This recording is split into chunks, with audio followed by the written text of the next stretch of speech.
좋은 회사는 어떤 회사가 좋은 회사냐면요. 네. 들어가기도 쉽고 나오기도 쉬운 회사가 좋은 회사예요. 뭐요? 들어가고 싶을 땐 들어가야 돼요. 네. 그리고 나오고 싶을 땐 나올 수 있어야 돼요. 그게 좋은 회사예요. 젊어서는 우리가 좋은 직장 다니고 막 높은 직급을 올라가는 사람들을 선망했다면 저는 이제는 나이 60, 70에도 새로운 일을 찾아서 떠날 수 있는 사람을 선망해요. 오늘은 젊은 층과 중장년 세대를 아우르는 베스트셀러 작가님이시죠.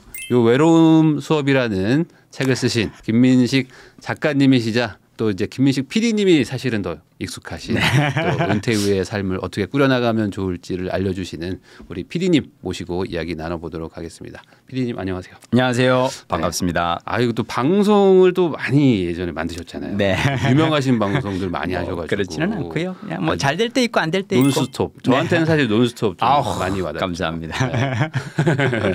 그리고 뭐 내조예요. 예. 느낌표. 네. 이런 것들 많이 하셨었는데 네. 그 드라마도 하시고 사실 뭐 예능도 하시고 뭐 프로듀서로서 활발하게 활동 많이 하셨는데 그러다가 이제 한 20몇 년 하시고 24년 PD로 일하다가 자진퇴사를 2020년에 명퇴 신청하고 나왔죠. 근데 사실 MBC는 그때만 하더라도 그렇죠. 좋은 회사고 안 나가셔도 되는데 그렇죠. 일부러 자진퇴사를 하신 거면은 어찌 보면은 그 다른 사람들은 더 다녀도 될 회사를 나온 게 이상하게 생각하실 수도 있단 말이죠. 그렇죠. 어떤 그런 계기나 이유가 있었을까요? 그냥 솔직하게 말씀드리면 고인물은 썩잖아요. 사람도 그런 것 같아요. 안전한 장소라 그래서 거기에 너무 오래 있으면 사람이 점점 그 영역이 위축되어 가거든요. 저는 뭔가 좀 24년 정도 다녔으면 새로운 영역에 도전해 봐야 될 때가 아닌가 싶어서 작정하고 나왔죠. 그러신 거예요. 그럼 원래는 정년이 좀 더 그렇죠. 되는 거죠. 제가 52세 사표 쓰고 나왔으니까요. 근데 제가 사실은 40대 회사를 다니다가 한번 아주 힘든 일을 겪은 적이 있어요. 근데 회사에서 저는 드라마 PD로서 막 드라마 촬영하고 막 이런 거 좋아하는데 엉뚱한 부서로 이제 전출시켜 가지고 그때 제가 깨달은 게 내가 직장을 다닌다는 건 회사를 다니는 한은 회사에서 내가 어떤 일을 시켜도 하기 싫은 일도 억지로 해야 되고 보기 싫은 사람이 있어도 계속 봐야 되는 거예요. 그렇죠. 근데 그즈음에 제가 재테크 공부를 좀 하면서 경제적 자유라는 개념을 이제 배웠는데 쉽게 얘기하면 경제적 자유를 얻으면은 굳이 하기 싫은 일은 하지 않아도 되고 보기 싫은 사람 안 봐도 된다는 거예요. 그래서 그럼 나는 이걸 한번 해볼까? 그러니까 회사에 사표를 내고 내가 하고 싶은 일을 그냥 하고. 그러니까 제가 은퇴를 했다고 해서 아무 일을 안 하는 건 아니에요. 책 쓰고 강연 다니고 저를 불러주시는 곳이 있으면 학교든 어디든 가서 일을 하거든요. 다만 이제는 은퇴했으니까 하고 싶은 일 하고요. 보고 싶은 사람 만나요. 오늘 정택 스님 저 사실 출판사에서 연락받고 너무너무 반가웠던 게 처음에는 부동산 읽어주는 남자라는 유튜브 채널에서 출연 요청이 왔어요. 그래서 내가 그러다가 잠깐만요. 혹시 그러면 정태익 저자님 아니세요? 그러니까 저는 정말 죄송한데 유튜브 채널보다 책으로 선생님을 더 먼저 만났어요. 이 책 부동산 투자 수업 이 책 읽고 제가 이제 사실은 나이 53, 54 이때가 저는 부동산 공부를 다시 해야 될 때라고 생각했어요. 그러니까 회사 다닐 때는 부동산 공부를 한다기보다도 사실은 그냥 아이들 학교 다니기 편한 곳 또는 내 직주 근접성 직장에서 가까운 곳에 어떻게든 뭐 하는데 50 이후는 이제 은퇴 후에는 새로 고민을 해봐야 되거든요. 그래서 나는 60, 70에 어디서 살아야 될까? 어떤 집을 지금 있는 집을 만약 팔고 조금 더 현금을 그러니까 이렇게 노후의 어떤 생활비를 마련할 수 있는 곳으로 옮겨간다면 어디가 좋을까? 이걸 50대 공부를 해야겠더라고요. 그래서 선생님 책을 읽으면서 너무 좋은 거예요. 이야 막 그랬는데 갑자기 유튜브 출연료에 가서 달려갈게요 하고 왔었고요. 여러분 은퇴를 하면 이게 좋습니다. 내가 하고 싶은 일을 하고 만나고 싶은 사람을 만날 수 있어요. 불러주셔서 정말 감사합니다. 아닙니다. 그 진짜 은퇴에 대해서 되게 긍정적으로 생각하시고 또 은퇴가 막 또 막 최고의 선물이라고 또 얘기도 하시고 막 그러시니까. 근데 사실 많은 분들이 은퇴라는 게 이런 거잖아요. 그러니까 하기 싫은 일을 지금 하고 있다 보니까 은퇴를 빨리 해가지고 하기 싫은 일을 안 하고 싶다. 그리고 나 하고 싶은 일 하고 싶다는 거예요. 근데 그 말은 방송 일이 하기 좀 싫으셨어요? 방송 일은 재미있는데요. 아무 아무리 재미난 일에도 힘든 요소들이 있죠. 그리고 개인적으로 제가 또 힘들었던 건 제가 밤잠이 좀 많은 편인데 드라마 촬영할 때는 예전에 또 엄청 빡세게 막 하니까 하루 3시간을 자요. 그러니까 제가 내주의 여왕 같은 미니 시리즈 연출할 때는 2달 동안 매일 3시간씩 자면서 생활을 하거든요. 죽어요. 이러다가 아플 것 같아서. 근데 우리가 이제 은퇴에 대해서 많은 분들이 사실은 부정적으로 생각하죠. 그럼 왜 그러냐면 은퇴는 우리가 평생 소중하게 여겨온 것들과 결별하는 시간이에요. 돈, 명예, 권력 다 멀어집니다. 저 드라마 PD로서 나름의 권력도 있었고 명예도 있었고 꼬박꼬박 들어오는 고정 수입이 있는데 사표를 내는 순간 이것과 다 멀어지거든요. 놓기가 쉽지가 않았을 텐데. 근데 더 중요한 건 뭐냐면 은퇴 이후는 우리가 또 소중하게 여겼던 매력이라든지 체력과도 점점점 멀어져 가는 시간이에요. 그래요? 그게 그렇죠. 어떤 의미를 말씀하세요? 그러니까 매력이라는 건 선생님은 아직 이렇게 30대로서 이렇게 젊은 그 매력을 미모를 이렇게 자랑하고 계시지만 40대입니다. 있는 사람들은 이렇게 참 하여튼 그래서 그러니까 매력을 아직 뿜뿜하고 계시지만 그러니까 50, 60 넘어가면 이제 매력이며 체력이며 다 조금씩 멀어지는 시대잖아요. 그러겠죠 아무래도. 그러다 보니까 우리가 주위에서 은퇴한 60, 70의 노인들을 보면서 은퇴에 대해서 조금 부정적 생각을 하고 있는 게 아닐까. 자, 근데 우리가 그동안 높은 가치를 매겼던 이 모든 것과 이제는 결별해야 하는 시간이 은퇴고요. 근데 이 은퇴는 싫으나 좋으나 오거든요. 오죠. 자, 그러면 이제 우리에게는 공부가 필요합니다. 공부는 뭐냐면 내가 그전에 가져왔던 기존의 가치관과 결별하는 시간이고요. 저는 그 운명을 바꾸는 부동산 투자 수업 기초편에서 정태익 선생님이 말씀하신 것 중에 이런 말씀이 있어요. 세상에 저평가된 집은 없습니다. 싼 집은 싼 이유가 있는 거고 비싼 집은 비싼 이유가 있습니다. 저 딱 그 구두를 보면서 이런 생각했어요. 세상에 저평가된 집은 없는데 은퇴는 저평가되어 있어요. 많은 사람들이 은퇴의 가치에 대해서 아직 잘 이해를 못하고 있어요.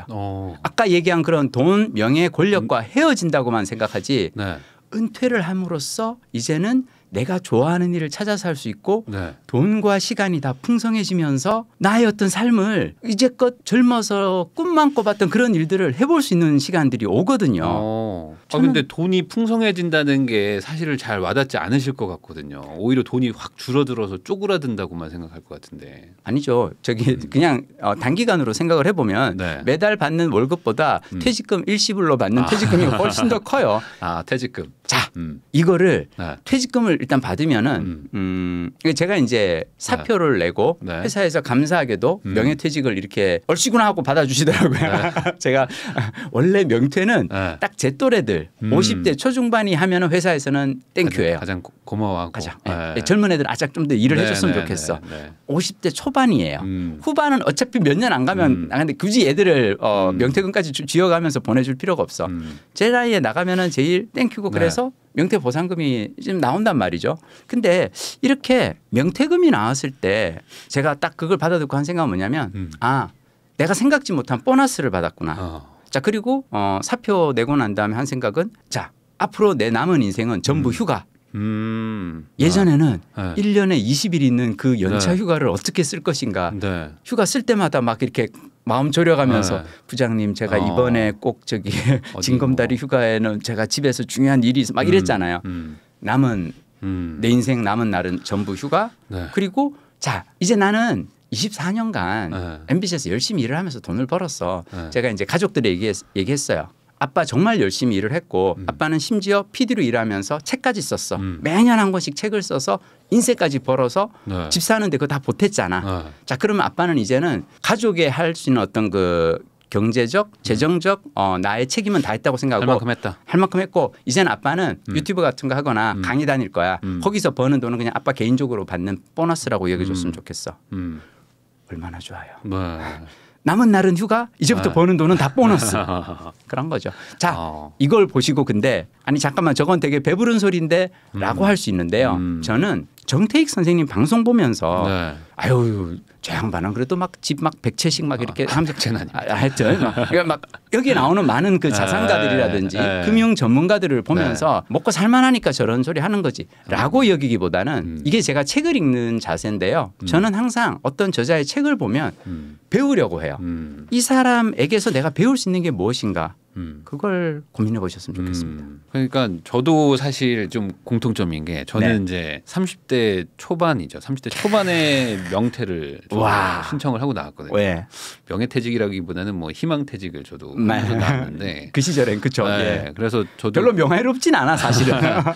단어를 일부러 그렇게 만든 거죠. 그렇죠. 뭐 불명예죠. 정확하게 불명예퇴직을 뭐 신청하고 나왔는데 그게 저도 나름 이렇게 준비를 하고 있었기 때문에 그걸 신청하고 나올 수 있었거든요. 근데 그거를 이제 당하는 분들도 있잖아요. 막 반대로 막 당하고 나오는 분들은 맞습니다. 막 정말 막 눈물을 흘리면서 나오시는 분들도 있고 막 그랬는데 저는 그렇게 될 거라고 생각하고 그런 일들이 분명히 있을 거라 생각하고 기다리고 있었거든요. 왜냐하면 보너스가 있잖아요. 퇴직금 추가 알파를 주잖아요. 이게 언젠간 나온다. 그래서 그때까지 계속 기다리고 있었거든요. 그래서 한 7년을 하고 나왔긴 했는데 그 돈이 꽤 크잖아요. 그죠. 그리고 그거를 또 가지고 또 막 투자도 하고 막 그럼요. 했었거든요. 그러니까 결국에 이 물론 회사 입장에서도 뭐 서로 이제 교환 가치가 맞으니까 저한테 주고 나가라고 하는 거니까 이게 뭐 좋다 나쁘다를 뭐 따질 필요는 없는 것 같고 중요한 거는 준비가 되어 있느냐. 그게 핵심인 거잖아요. 맞습니다. 그리고 나가서 할 게 있느냐 할 거를 또 미리 좀 생각을 좀 해놨느냐. 그렇죠. 그럼 어느 정도 좀 준비를 해놓으셨었나요? 책도 쓰시고 막 했었던 게 어느 정도의 약간 좀 준비였던 건지. 사실 저는 그 명퇴를 꿈꾸시는 분들에게 꼭 드리는 얘기가 뭐냐면 명퇴하기 전에 한 3년 정도 급여 외 소득을 무조건 올려둬라. 그러니까 월급만 가지고 그것만 가지고 살지 말고 뭔가 그래도 세컨드 커리어 그러니까 월급 외 급여 외 소득을 가고 제가 3년간 급여 외 소득의 평균을 내봤어요. 그리고 저는 가계부를 명퇴하기 전에 썼거든요. 가계부를 쓰면서 나 혼자 놀고 먹고 하는데 과연 얼마나 한 달에 쓰는가 해보니까 급여 외 소득 그러니까 월급 안 받고 MBC 월급 말고 내가 인세라든지 강연료로 버는 돈이 나 혼자 쓰는 어떤 생활비보다 많아. 3년 평균. 그러면 최소한 3년 평균이 그렇다고 하면 우리는 앞으로 3년도 이 정도는 유지할 수 있다고 생각해야 되고 그러면 그 3년 동안 내가 뭔가 더 노력을 해서 새로운 책을 쓴다거나 새로운 어떤 분야로 뭔가를 나가서 다시 기회를 만들 수 있으면 아주 풍요로운 노후를 만들 수도 있는 거잖아요. 저는 정택 선생님 책이 정말 좋았거든요. 감사합니다. 아니 정말로 운명을 바꾸는 부동산 투자 수업 기초편에서 정택 선생님이 4가지를 얘기를 하세요. 뭐냐면 주택의 경우 꾸준한 수요를 만드는 요소가 무엇일까요? 4가지 딱 얘기를 하면서 위치, 편리함, 관심, 우월감. 그 4가지를 얘기하셨는데 저는 4번째 우월감이란 얘기에서 책을 읽다가 이 말을 탁 쳤어요. 이건 나 전혀 생각도 못 해봤던 건데. 근데요. 죄송합니다. 제가 감히 그 투자 고수 앞에서 투자 얘기를 했었는데 제가 생각하는 좋은 투자란 뭐냐면 내가 산 무언가가 다른 사람의 선망의 대상이 되는 거예요. 그렇죠. 내가 어떤 돈을 주고 샀는데 이걸 다른 사람도 나도 저거 갖고 싶어 해서 더 비싼 돈을 주고 내가 산 걸 그 사람이 사는 게 이게 좋은 투자지. 내가 뭔가를 샀는데 사람들이 다 저거 왜 저 가격에 저걸 왜 샀지? 라고 하고 있으면 내 투자는 망한 거죠. 그러니까 내가 갖고 있는 자원이 선망의 대상이냐 아니냐 이게 되게 중요하거든요. 많은 사람들이 은퇴를 그동안 선망의 대상이라고 여기지 않았어요. 어떻게든 나이 60이 될 때까지 피하려고. 그리고 우리나라에서 그동안 공무원이 그동안 인기 직업이었던 이유가 뭐예요? 맞아요. 가장 오래도록 정년을 지킬 수 있는 직업이라고 생각해서 사람들이 그게 선망의 대상이었던 거잖아요. 자, 근데 이거를 생각을 바꿔야 됩니다. 미국에서는 파이어족이라 그래서 파이낸셜 인디펜던스, 리타이어 얼리. 미국은 오히려 경제적 자유를 얻어서 조기 은퇴하는 게 젊은이들의 선망의 대상이란 말이에요. 우리도 이제 생각을 바꿔야죠. 조기 은퇴가 선망의 대상이 되어야 한다고 생각하고요. 그래서 요즘에 공무원들의 그 지원율이랄까요? 그것도 많이 지금 떨어지고 있어요. 요즘 뭐 연금도 많이 좀 뭐 바뀌기도 하고 해서 이제는 좀 가늘고 길게 가는 거에 대한 게 이제는 좀 아니다라는 인식이 좀 젊은이들한테도 많이 퍼지고 있기도 하고 파이어족에 대한 그런 좀 니즈도 점점 커지기도 하고. 사실 제가 또 많이 다니는 그 강의 장소 중 하나가 공무원 연수원이거든요. 그러면 거기 가면은 뭐라고 말하기가 좀 뭐하겠네요. 아니 근데 그냥 솔직하게 얘기를 해요. 여기 오신 분들 가운데 신입 그 공무원 연수할 땐 그래요.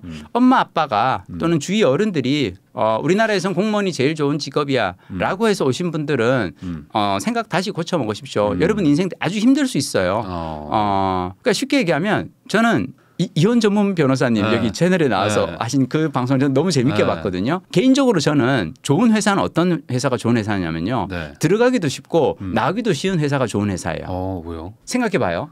내가 들어가기 쉽다라는 거는 말이 조금 어폐가 있을 수는 있는데 내가 들어가고 싶을 땐 들어가야 돼요. 그리고 나오고 싶을 땐 나올 수 있어야 돼요. 그게 좋은 회사예요. 들어갔는데 알고 봤더니 노예 계약이야. 나 여기 나가서는 할 수 있는 일이 아무것도 없어. 나쁜 회사는 그런 회사가 나쁜 회사예요. 내가 그 회사를 20년 30년 다녔는데 그 회사에서 배운 기술로는 나가서 할 수 있는 게 아무것도 없어. 네, 그럼 나쁜 회사죠. 정태익 님은 사실은 그 전에 다니신 회사에서 좋은 기술을 습득을 하셨잖아요. 시장을 보는 부동산 업계를 읽는. 저 혼자 배웠어요. 안 알려주고. 지금은 다 알려주시잖아요. 유튜브 채널을 통해서. 그러니까 그런 거라고 생각하거든요. 그러니까 잘 들어갔다가 나올 때도 이렇게 빠이빠이를 잘하고 그러고 나와야 되는 거라고 생각하고요. 우리가 예전에 젊어서는 우리가 좋은 직장 다니고 막 높은 직급을 올라가는 사람들을 선망했다면 저는 이제는 나이 60, 70에도 새로운 일을 찾아서 떠날 수 있는 사람을 선망해요.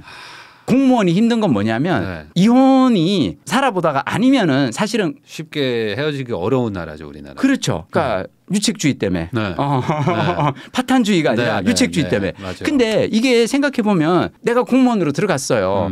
일이 안 맞아. 나오기 어렵죠. 동사무소에서 막 그 이렇게 민원인들 와서 막 뭐라고 항의하는데 나 이거 나한테는 힘들어. 근데 나오려고 봤더니 주위에서 다들 그 좋은 직장을 왜 나오니? 대한민국에서 공무원이 최고인데 라고 하면 그 사람은 인생이 행복할까요? 불행할까요?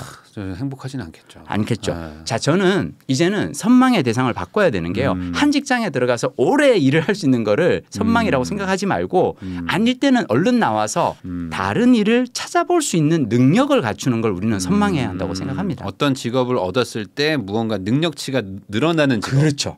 그렇죠.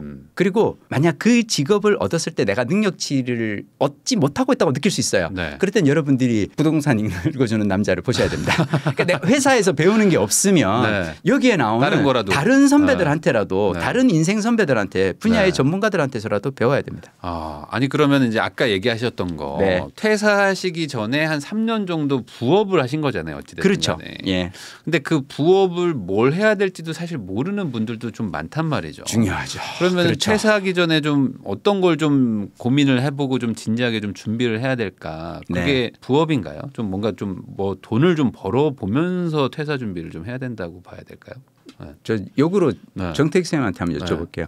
선생님은 회사에서 희망퇴직을 할 때 게다가 그 젊은 나이에 30대 초반에 퇴사를 결정할 수 있었던 그 자신감의 비결은 무엇인가요? 저는 부동산 투자를 해놔서. 여기 질문하면 안 되겠다. 여기는 좀 우리하고 다르구나. 조물주 아래 그 건물주시구나. 알았어. 저는 선생님하고는 완전 다른 케이스로 자신감이 있었어요. 저는 어떤 자신감이 있었냐면 30대 때부터 저의 자신감은 저는 남들이 돈을 잘 벌 때 나는 안 쓰는 사람이 되자. 안 쓰는 걸로는 타의 추종을 불허하는 짠돌이가 되어보자라고 저는 결심을 했고 저는 MBC 예능 PD 막 논스톱 내조양 막 감독하고 막 그랬을 때 술, 담배, 커피 안 했고요. 골프도 안 쳤어요.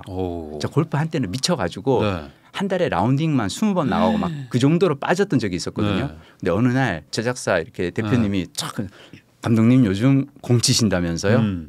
제가 이번 주 토요일 날 아침에 한 9시 정도에 좋은 시간대에 서울 근처에서 가까운 데로 제가 한번 잡아드릴 테니까 가시죠 그러더라고요. 제가 바로 끊었어요.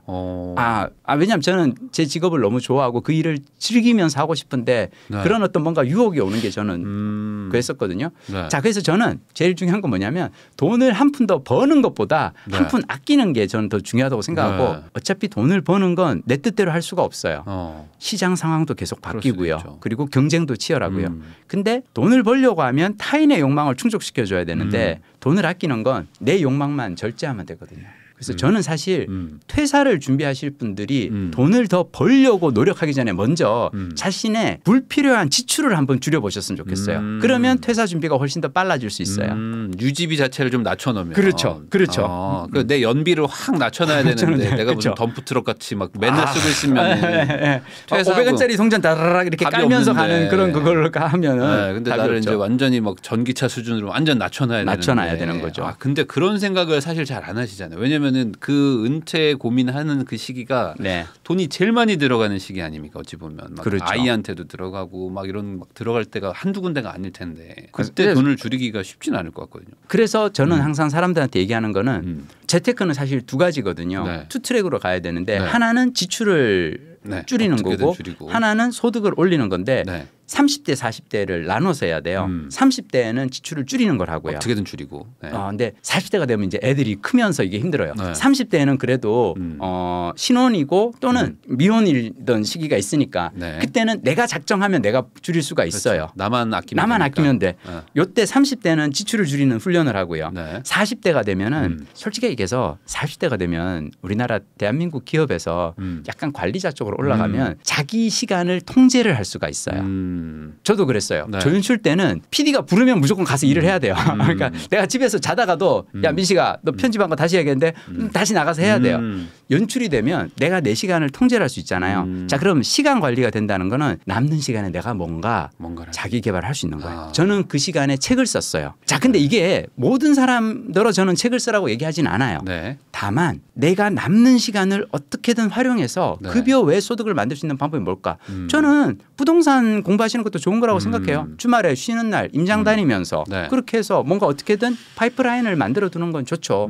40대는 그렇게 하면 될 것 같아요. 그렇게 해야 이제 50대 때 이제 은퇴를 그렇죠. 할 수 있었다는 거죠. 네. 그러면 이제 PD님은 이제 여전히 50대이시고 네. 그러면 은퇴하셔가지고 예전에 좋아하셨던 이제 방송 쪽을 하시기보다는 이제 교수님 하시고 강연하시고 이제 뭐 이제 이런 거 하시는데 이렇게 멋있는 아닙니다. 진행자분 만나가지고 막 수다 떨고 얼마나 좋아.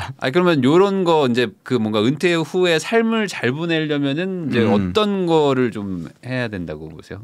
저는 은퇴하고 50대가 해야 될 것은 네. 무조건 운동이라고 생각합니다. 운동. 그러니까 언제까지나 건강할 것이라고 믿지 않아야 돼요. 네네. 운동 좀 미리미리 좀 해야 된다. 사실 30대 40대 선생님처럼 이렇게 막 할 때는 운동 별로 안 해도 크게 지장 없어요. 근데 50 넘어가고 조금 이렇게 건강 관리 안 하잖아요. 지금은 괜찮을지 몰라도 60 넘어가서 훅 달라지고요. 기본적으로 저는 제가 주위에 60, 70에 왕성하게 활동하는 분들을 보면 그분들이 다 건강해요. 자 이게 건강관리라는 건 뭐냐면 재테크로 보면 마이너스 수익의 요인을 배제하는 거예요. 자 아프면은 건강 병원비도 들어야 되고 그렇죠. 수술비 들고 약값 들잖아요. 그리고 무엇보다 플러스의 기회가 사라지잖아요. 일해서 돈을 벌 수 있는 기회 자체가 날아가니까 아프면 일 못 하거든요.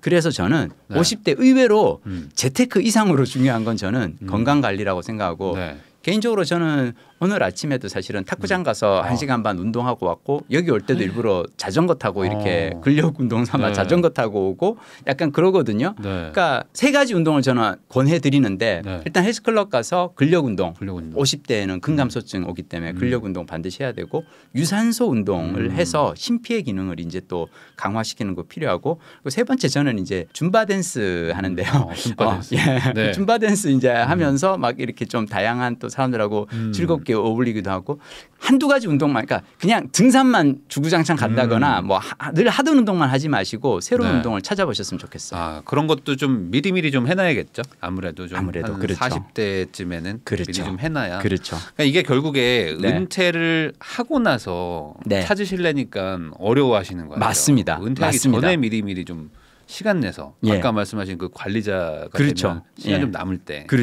미리 좀 돈도 좀 더 소득을 좀 늘려놓고 내가 은퇴 후에 할 어떤 뭐 취미라든지 뭐 이런 것들도 미리 좀 세팅을 좀 해놔라. 그래야지 이제 자연스럽게 이제 갈 수 있다. 이렇게 봐야 되겠죠. 근데 그럼에도 불구하고 또 사실 은퇴를 하게 되면은 이래나 저래나 아침 뭐 9 to 6라고 해야 될까요? 한 8시간 9시간이 비잖아요. 그 시간이 되게 좀 그 막상 은퇴하면 이거 뭐 하지? 되게 심심해 하시는 분들이 있을 것 같아요. 그리고 그 PD님도 약간 좀 그런 경험이 처음에 좀 오지 않으세요? 저도 딱 퇴직을 하자마자 한 달은 좋더라고요. 처음은 정말 너무 빡세게 살다가 탁 쉬니까 좋은데 그 다음부터는 이거 너무 쉬는데 라는 생각도 좀 들기도 했었는데 그런 거 그 은퇴 후의 삶에 어떻게 적응하거나 그때를 어떻게 보내는 게 게 좋을까? 이런 거 어떻게 생각하십니까? 저는 40, 50대 직장인들이 해봐야 될 것 중 하나는 뭐냐면 연차를 소진하는 훈련이에요. 연차를 소진하는 훈련을 해야 된다. 많은 사람들이 연차를 보상받으려 하거든요.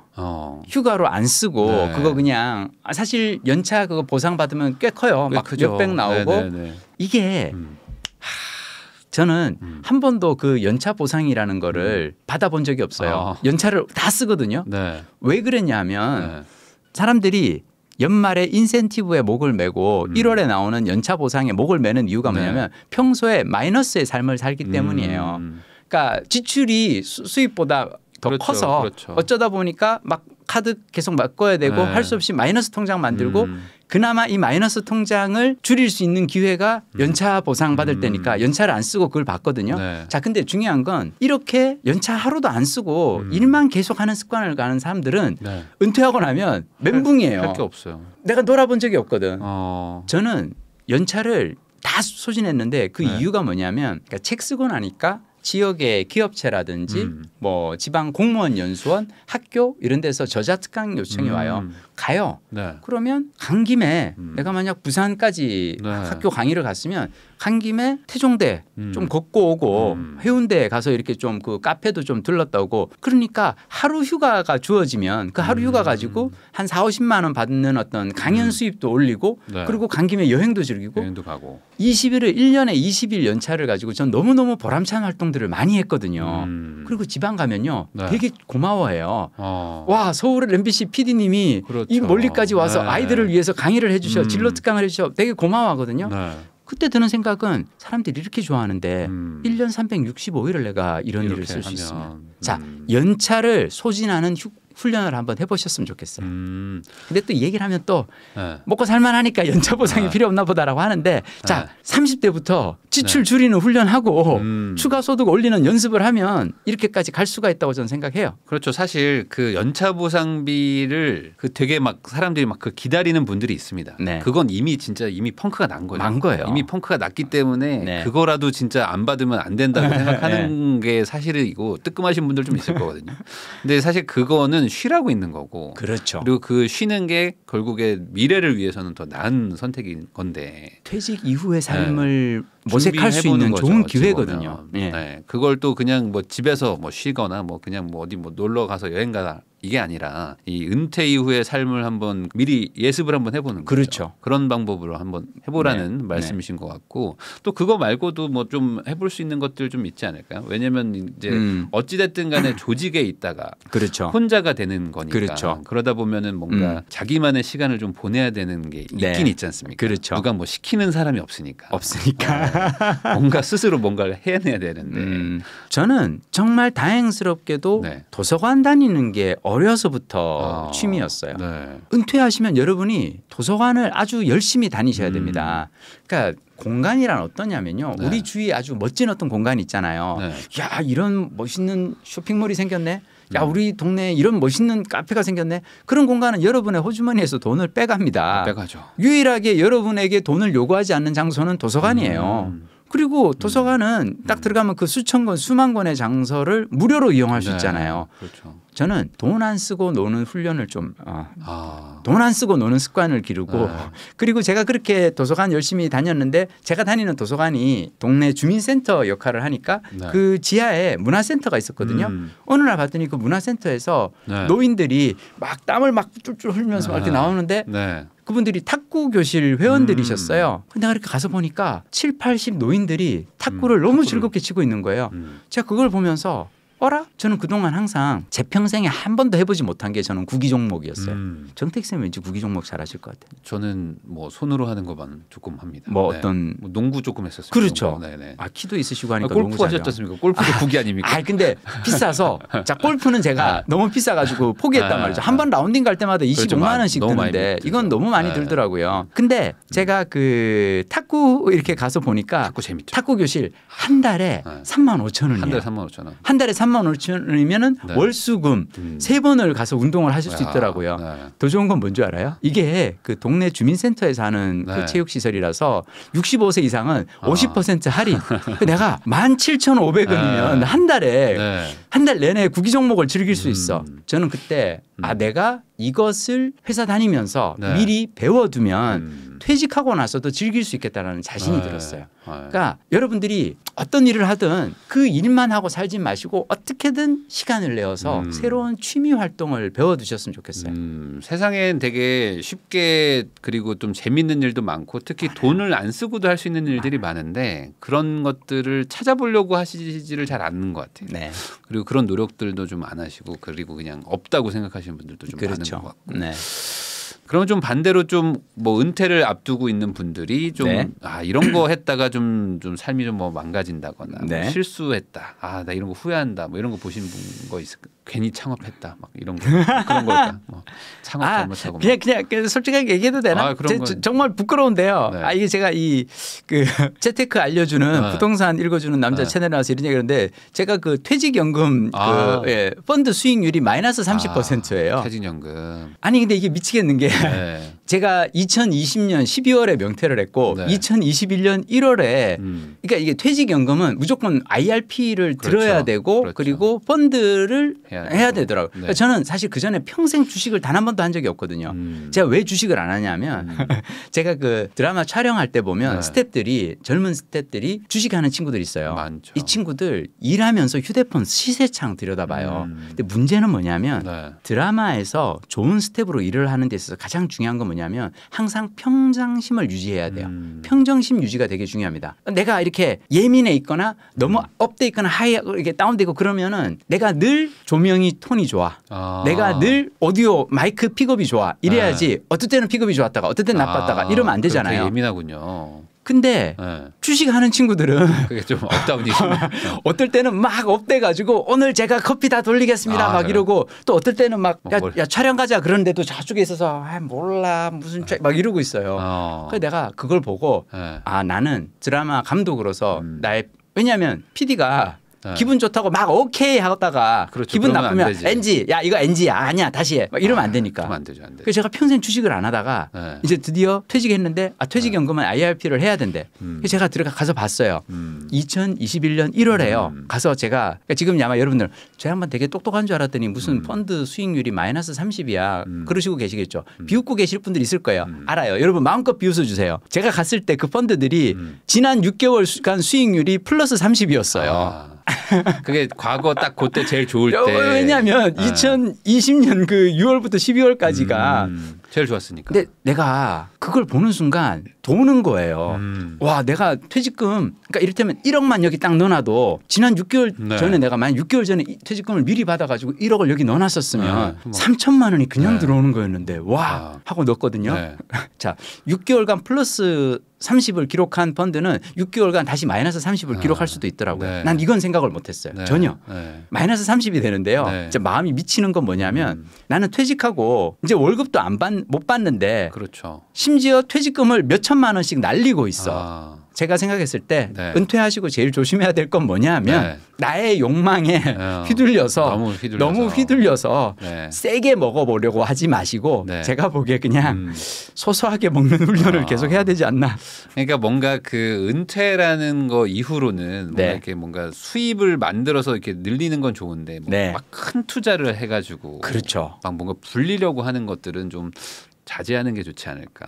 그게 일본에서 나온 아주 좋은 책이 있어요. 노후 파산이라는 책이 있어요. 일본의 노후 파산을 맞은 그 노인들의 삶을 이렇게 하는데 거기에 자산 관리 부문에 있어서 뭐라고 얘기를 하냐면 절대 나이 60 넘어서는 공격적인 투자를 하지 말라고 그래요. 그러니까 그냥 소소한 안정적인 수익률을 누려야지 나이 60 넘어서 공격적인 투자 높은 수익률을 노리다 보면 사기꾼한테 걸리기가 쉽다라는 얘기가 책에 나오더라고요. 나이 드신 분들이 너무 공격적으로 투자를 하면. 그래서 저는 조금 이제는 안정적으로 투자할 생각을 하고 있습니다. 아무래도 젊을 때야 뭐 다시 한번 또 일어날 수 있지만 노후에는 그렇죠. 한번 실수하면 이제 또 회복이 안 되실 수가 있어요. 조금 어렵죠. 그냥 마지막 어떤 뭐 불꽃을 한번 태워보자 이런 마음으로 하시지는 좀 않는 게 좋겠다. 라는 말씀이신 것 같습니다. 네.